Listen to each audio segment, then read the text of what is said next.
The prospect of happy hunting inspired thousands to embrace the absurd this past summer for the very best of reasons. Our David Pogue of Yahoo Tech joined in the fun. This past August, some pretty weird sights started popping up across the country. In Chicago, a game of badminton broke out in a shopping mall. In Vermont, servants in formal dress milked a cow. And at the Yale Art Gallery, a $1 million masterpiece was replaced by a forgery that had been painted by a 6-year-old. These people aren't crazy, they're competing in something called GISHWHES, the greatest international scavenger hunt the world has ever seen. It's not a treasure hunt exactly, it's more of a, well... It's kind of like this mass art project, science project, social experiment, fiasco that happens for 1 week every year. Misha Collins is an actor. He stars in the CW series Supernatural, and he's the mastermind behind GISHWHES. And the magical thing about it is it gets people to do things that are completely outside their comfort zone. And it's all for charity. Each competing team has 1 week to complete a list of tasks dreamed up by Collins and his staff. Like item 43, play a human piano. The pianist is my daughter, Tia. Yeah, I'll throw everyone in that one. These are her teammates, meeting for one of their daily video chats. Co-captains Nina Mastapan and Jeff McAnally let us tag along for this year's hunt. So a normal scavenger hunt would be, get the dean's autograph or... No, it's not a scavenger hunt in that sort of way. That's not what we're doing. What are you doing? Crazy stuff, bring cookies to an elderly home. So things to help the community and help others around you. Some tasks involve creating offbeat artwork, like item 21, recreate a landmark in twigs.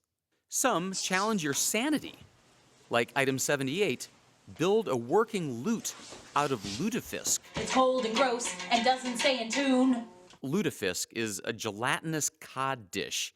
It's not a natural choice for musical instruments. Many of the items encourage acts of kindness, like feeding the homeless or putting on puppet shows for hospitalized children. One item this year raised $215,000 for Syrian refugees. I think different people participate for different reasons. I would say the majority of people are participating to have fun and get involved in a team activity. Now, if you don't think you'd have fun wearing an outfit made of pizza or playing ping pong underwater, then you might wonder why over 30,000 people competed this year.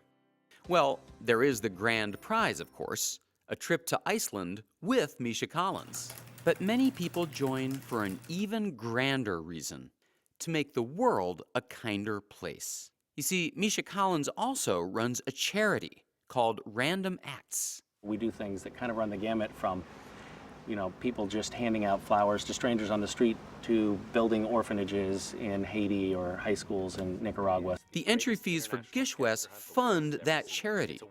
In other words, Collins uses his TV stardom to generate interest in a scavenger hunt that funds a charity that spreads kindness. Apparently, it's working. In its 6 years, GISHWHES has raised over $1 million for charity and racked up 7 world records. We have a Guinness World Record for the largest scavenger hunt. We have a Guinness World Record for the largest number of charitable pledges. GISHWHES is all about having fun!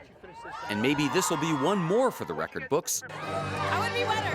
Item 15 invited teams to face off in San Francisco for a massive water balloon fight.